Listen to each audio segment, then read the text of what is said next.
300 years ago, the Geth drove my people into exile. We asked the Council to wipe the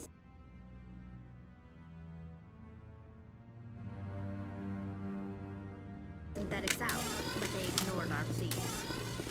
Maybe if they'd listened, we wouldn't be here now.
Commander,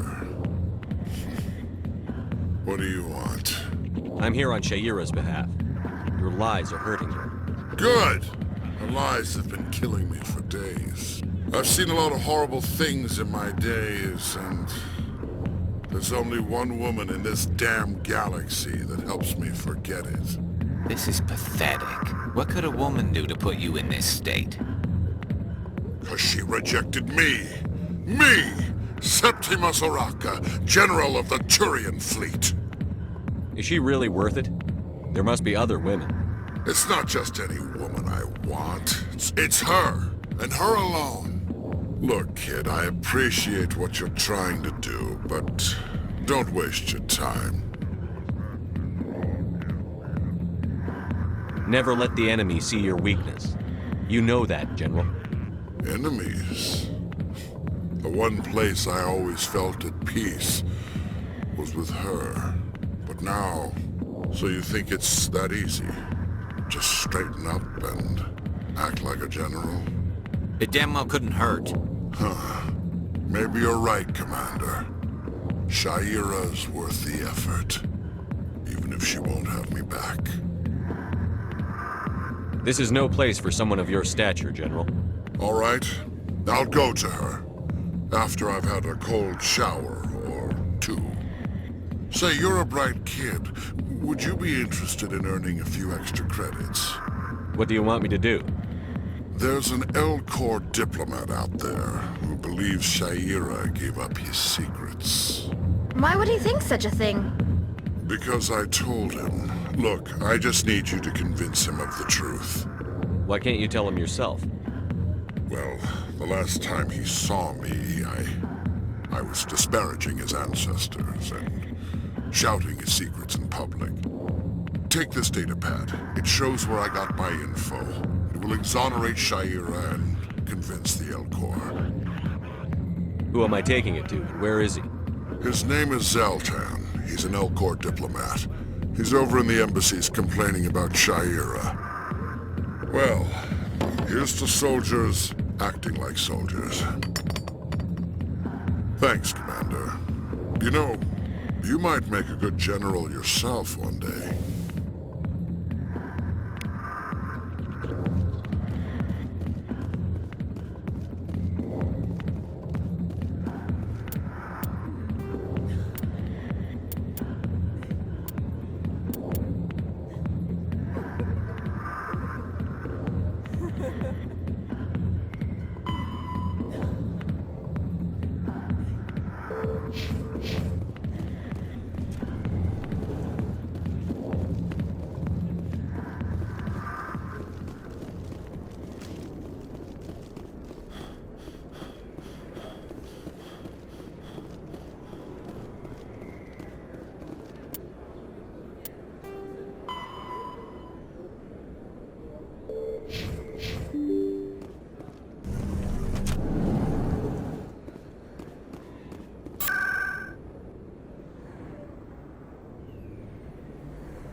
was a long time ago. I barely remember.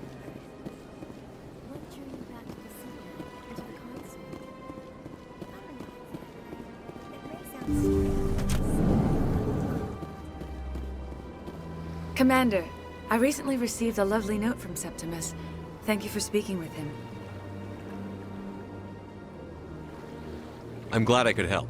You are too kind, Commander, but I would not expect you to help me out of the kindness of your heart. I also have one more thing to give you, if you are interested. What are you offering me? I offer a gift of words, an affirmation of who you are and who you will become.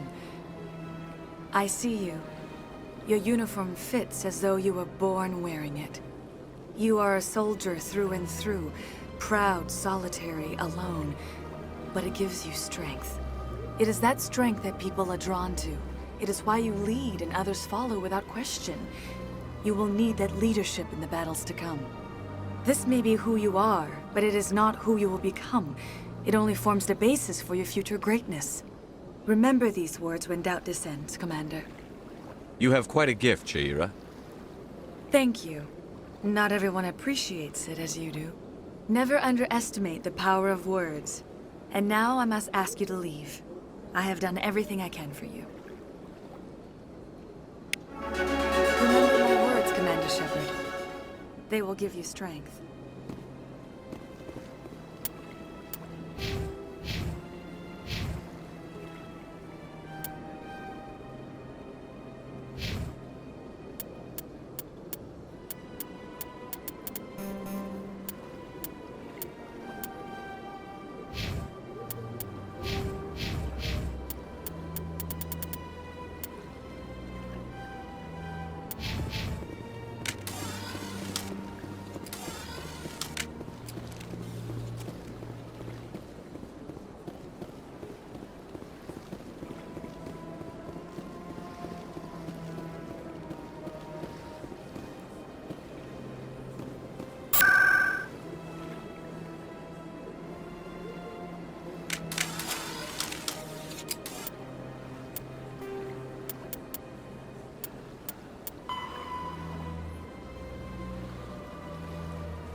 Hello, Commander. Has any progress been made with Mr. Bosker? Will he return my wife's body? Where can I find this Mr. Bosker? He was in the expensive bar over there. Not yet. I'll be back when I have more to tell you. Thank you, Commander.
My goodness, you're Commander Shepard. Your activities made for quite a briefing in the Diplomatic Corps. Is there something I can do to assist you? Yes. A man named Samesh Bhatia is having some trouble claiming his wife's body. Ah, Mr. Bhatia. A good man in an understandably frustrating position. I wish I could help him. Serviceman Nirali Bhatia died on Eden Prime, as Mr. Bhatia no doubt told you. Her wounds are inconsistent with any type of weapon damage we've seen before. That is why her body is being held. You think her body might be dangerous or contaminated? No, Commander. Nirali Bhatia is not dangerous. Her body is in fact extremely valuable to the Alliance. The tests we're conducting may lead to better defenses against Geth attacks. Respectfully, Serviceman Bhatia may save more lives in death than she did in life. I'll tell Samesh. Next time you cut up a dead soldier, at least tell her husband the truth. That was just the reaction we were hoping to avoid, Commander. But if you think it will help, tell Mr. Bhatia the truth. Perhaps he will understand. Please let me know if you have any other questions.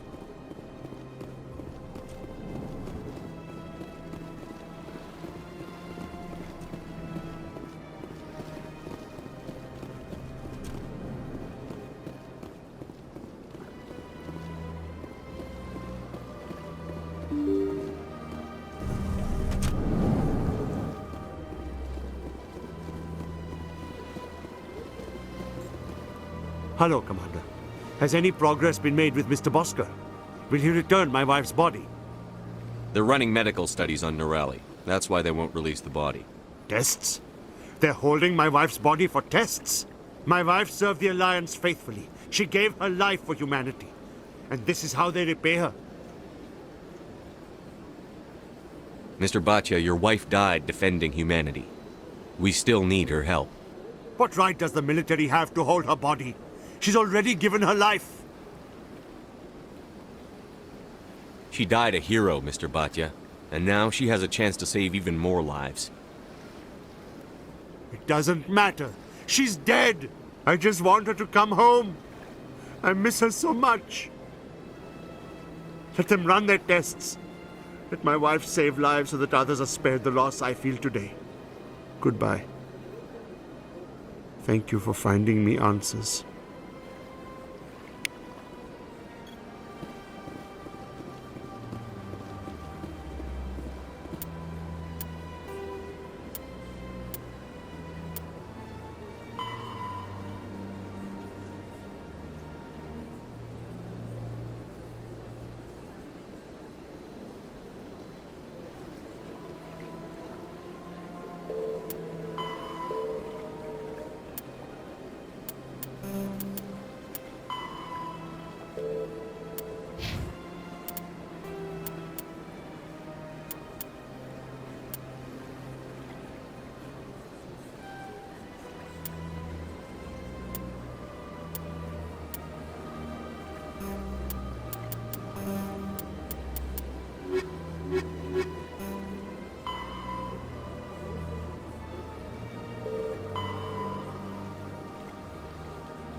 In other news, Exogenicorp is still denying reports that one of their survey teams has gone missing in the Hades Gamma Cluster.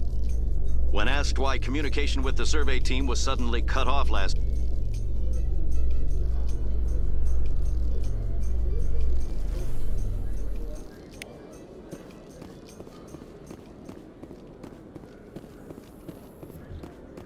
Binary Helix has settled out of court with a Krogan group that had accused the Genetics Corporation of fraud.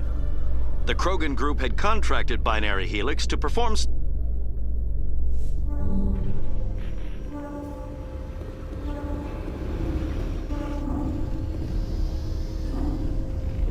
I've got big news for you, Shepard. Captain Anderson is stepping down as commanding officer of the Normandy. The ship is yours now. She's quick and quiet, and you know the crew. Perfect ship for a Spectre. Treat her well. I want the truth. Why are you stepping down, sir? You needed your own ship. A Spectre can't answer to anyone but the Council. And it's time for me to step down. What kind of leads do we have? Saren's gone. Don't even try to find him. But we know what he's after. The Conduit. He's got his Geth scouring the Traverse looking for clues. We had reports of Geth in the Pharos system shortly before our colony there dropped out of contact, and there have been sightings around Noveria. Find out what Saren was after on Pharos and Noveria. Maybe you can figure out where the Conduit is before he does. The Reapers are the real threat. I'm with the Council on this one, Shepard. I'm not sure they even exist. But if they do exist, the Conduit's the key to bringing them back. Stop Saren from getting the Conduit, and we stop the Reapers from returning. I'll stop him. We have one more lead. Matriarch Benezia, the other voice in that recording. She has a daughter, a scientist who specializes in the Protheans. We don't know if she's involved, but it might be a good idea to try and find her. See what she knows. Her name's Liara, Dr. Liara Tassoni. We have reports she was exploring an archaeological dig on one of the uncharted worlds in the Artemis Tau cluster. Sounds like we should head for the Artemis Tau cluster. It's your decision, Commander. You're a Spectre now. You don't answer to us. But your actions still reflect on humanity as a whole. You make a mess and I get stuck cleaning it up. I'll try not to make things any harder on you, Ambassador. Glad to hear it, Commander. Remember, you were a human long before you were a Spectre. I have a meeting to get to. Captain Anderson can answer any questions you might have.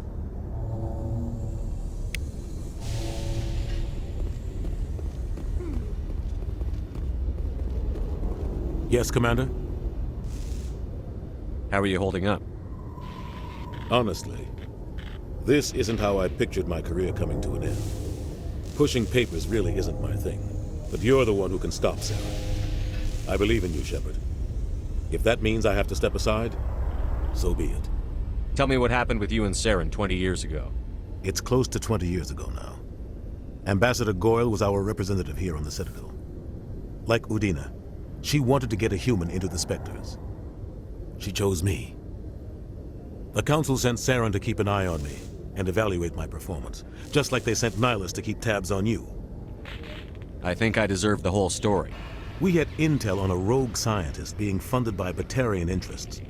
He was trying to set up a facility to develop illegal AI technology out in the Verge. Alliance intel had done all the work, but the Council wanted a Spectre involved. We compromised. I was assigned to help Saren in his investigation. We tracked the scientist to a refining facility on Kamala. He was hidden away somewhere inside, protected by an army of Batarian mercenaries. The plan was simple. Sneak into the plant, capture the scientist, sneak back out. Quick, quiet, and a minimum of bloodshed. I'm guessing things didn't go as planned. Saren and I split up to cover more ground. Then about halfway through the mission, there was a massive explosion in the refinery core. Officially, it was ruled an accident, but I think Saren detonated it on purpose to draw off the enemy guards.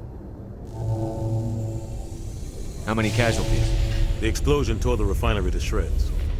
The whole place was on fire. Black chemical clouds poured out into the atmosphere. Nobody inside survived. There was a camp for the workers and their families nearby. Between the fires and the toxic fumes, the final death count was over 500. Mostly civilians. Saren didn't care. The target was eliminated, mission accomplished, and I ended up taking the blame. That ended all talk of me joining the Spectres.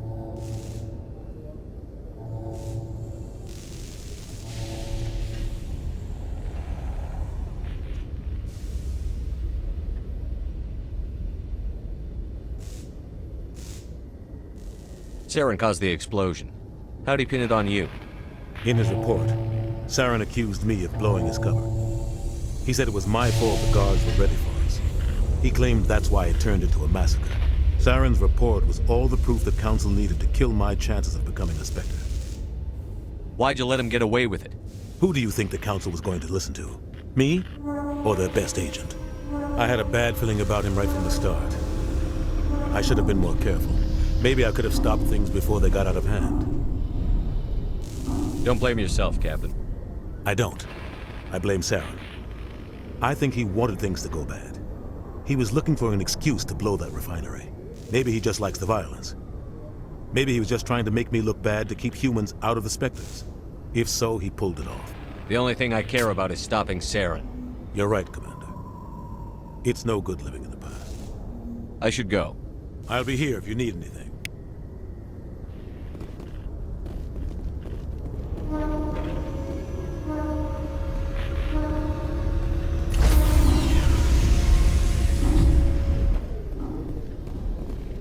Stand by, shore party. Decontamination in progress. I heard what happened to Captain Anderson. Survives 100 battles and then gets taken down by backroom politics. Just watch your back, Commander.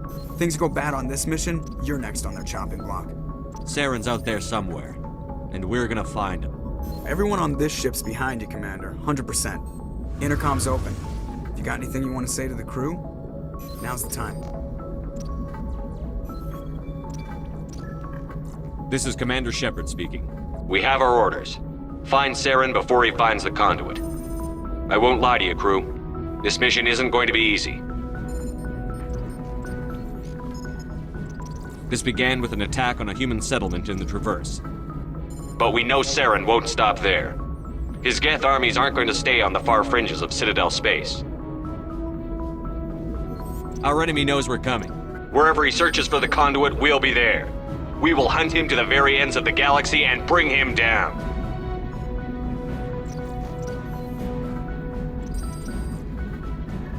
Humanity needs to do this. Not just for our own sake, but for the sake of every other species in Citadel space. Saren must be stopped. And I promise you all, we will stop him. Well said, Commander. Captain will be proud. The captain gave up everything so I could have this chance. We can't fail. Yes, sir.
Anything you need, Commander?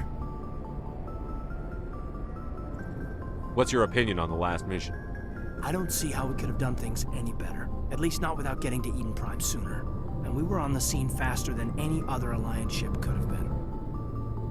Just trying to get a sense of where the crew's at. Thoughts? I've wasted enough of your time for now, Commander. We'll have time for personal debriefings later. We'll talk another time, Lieutenant. Commander?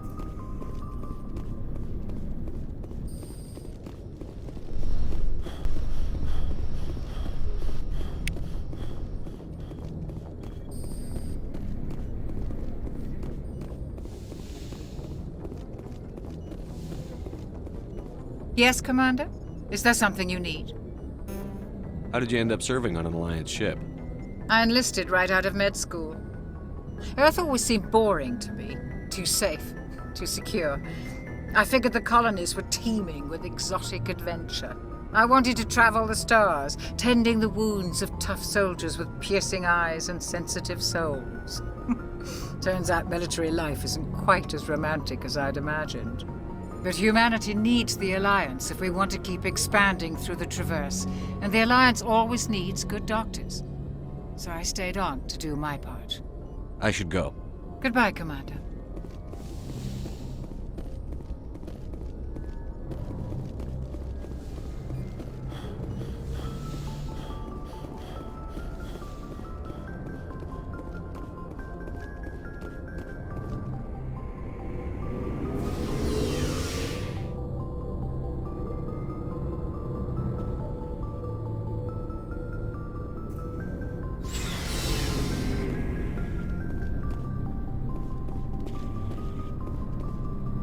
nice ship you've got, Shepard.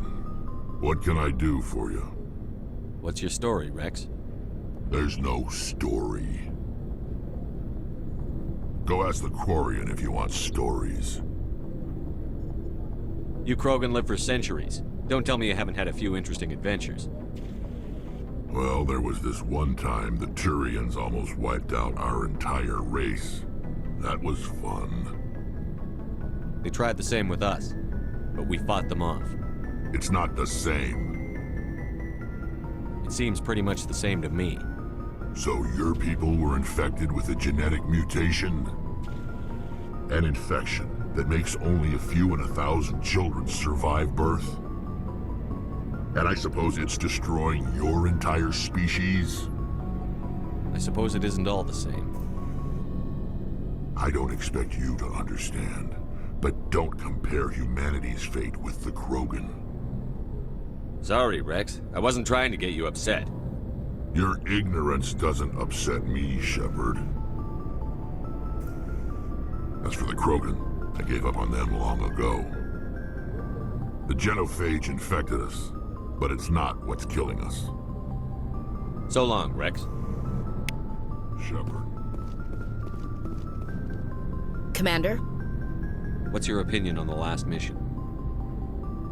Kinda wish you'd got there sooner, Commander. No offense, I appreciate the rescue. I just wish... You wish we'd been able to save the rest of your unit? Yes, sir. If I had been more alert, we wouldn't have been cut down by an ambush. The Geth are perfect ambushers. They don't move, they don't make noise, they don't even breathe. Sir, they have flashlight heads. I'll make sure it doesn't happen again. Do you have a few minutes to talk one-on-one? I'm sorry, Commander. I need to get my duty squared away. I wouldn't mind talking more later, though. Dismissed, Chief. Sir.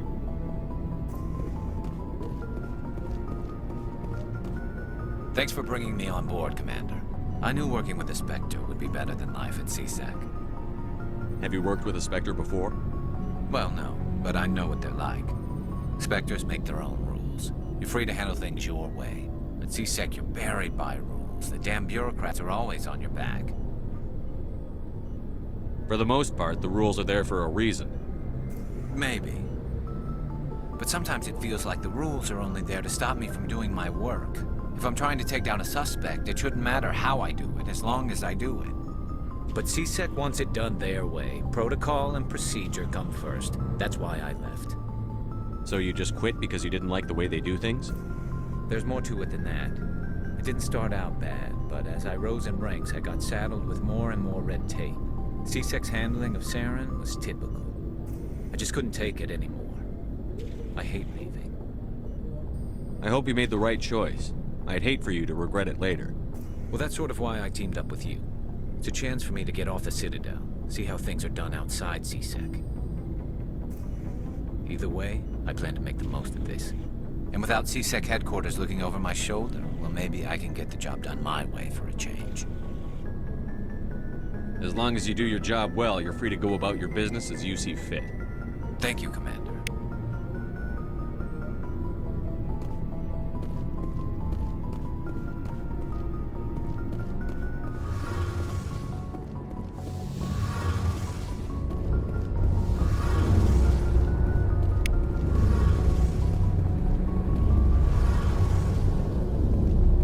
Your ship's amazing, Shepard. I've never seen a drive core like this before. I can't believe you were able to fit it into a ship this small. I'm starting to understand why you humans have been so successful. I had no idea Alliance vessels were so advanced. The Normandy's a prototype. Cutting-edge technology. A month ago, I was patching a makeshift fuel line into a converted tug ship in the flotilla. Now, I'm sitting on board one of the most advanced vessels in Citadel space. I have to thank you again for bringing me along. Traveling on a vessel like this is a dream come true for me. I had no idea you found ship technology so interesting. It comes with being a Quarian. The migrant fleet is the key to the survival of my people. Ships are our most valuable resource. But we don't have anything like this. We make do with cast-offs and second-hand equipment. We just try to keep them running for as long as we can. Some of the fleet's larger vessels date all the way back to our original flight from the get. I can't believe your fleet's still using ships that are 3 centuries old. They're constantly being repaired, modified, and refitted. They aren't pretty, but they work. Mostly. We've tried to make ourselves as independent as possible on the flotilla, grow our own food, mine, and process our own fuel. But some things we just can't make on our own. A patch to maintain the hull integrity requires raw materials we just don't have. That's why our pilgrimages are so important. Tell me about your people. Our lives aren't easy. Resources are scarce, and we are constantly on the move.